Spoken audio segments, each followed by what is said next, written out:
BJP বলছে যদি আমাকে ভোট দাও তবেই হিন্দু ধর্ম বাঁচবে, আর মমতা ব্যানার্জি বলছেন যদি আমাকে ভোট দাও তবেই ইসলাম ধর্ম বাঁচবে।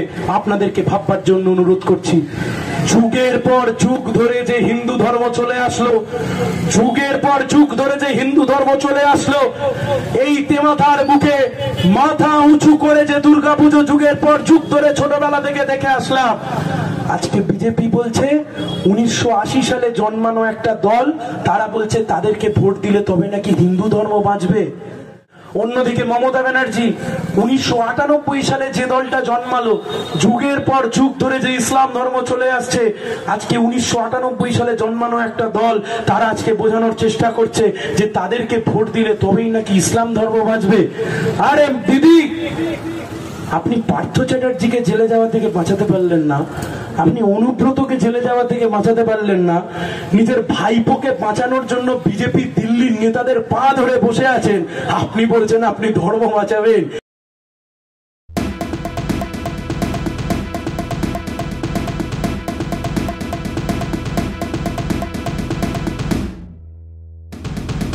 গোটা দেশ জুড়ে বিজেপি আজকে হিন্দু মুসলমানের নামে ভেদাভেদ সৃষ্টি করার চেষ্টা করছে।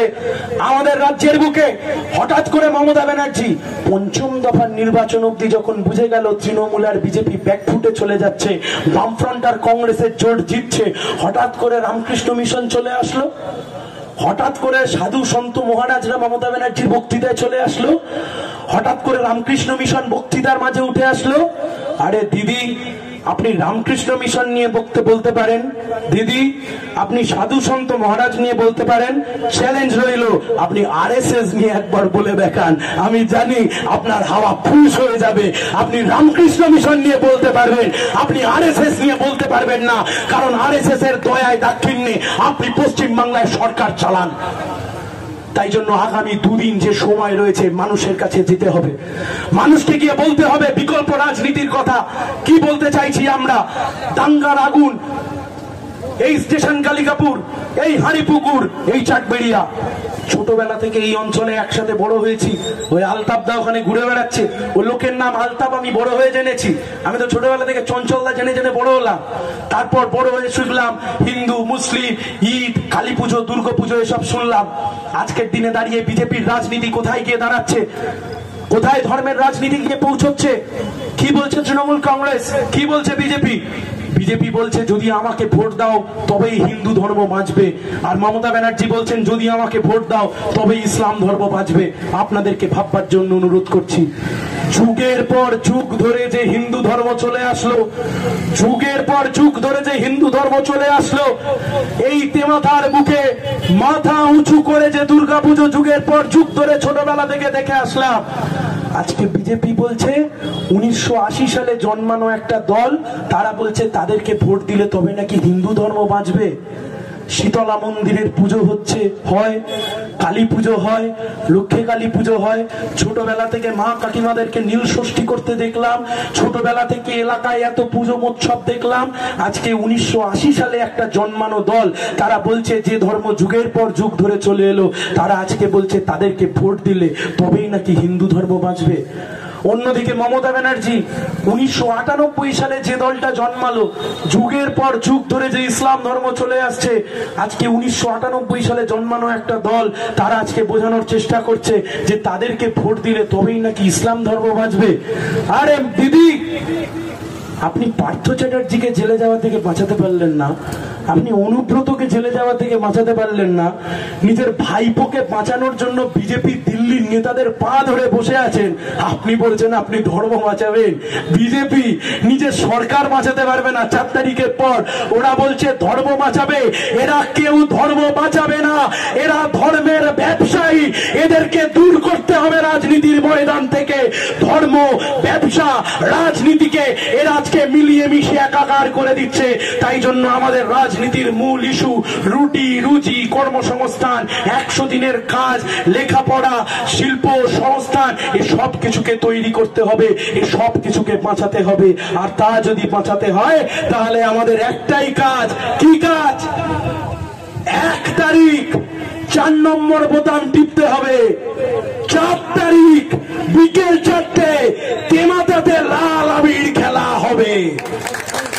1 তারিখ 4 নম্বর বোতাম, 7 তারিখ বিকেল 4টে, তেমাথা মোড়, হাতে লাল ঝান্ডা আর লাল আবির। ওই লাল আবিরেই আপনাদের সবার সাথে আপনাদের দেখা হবে।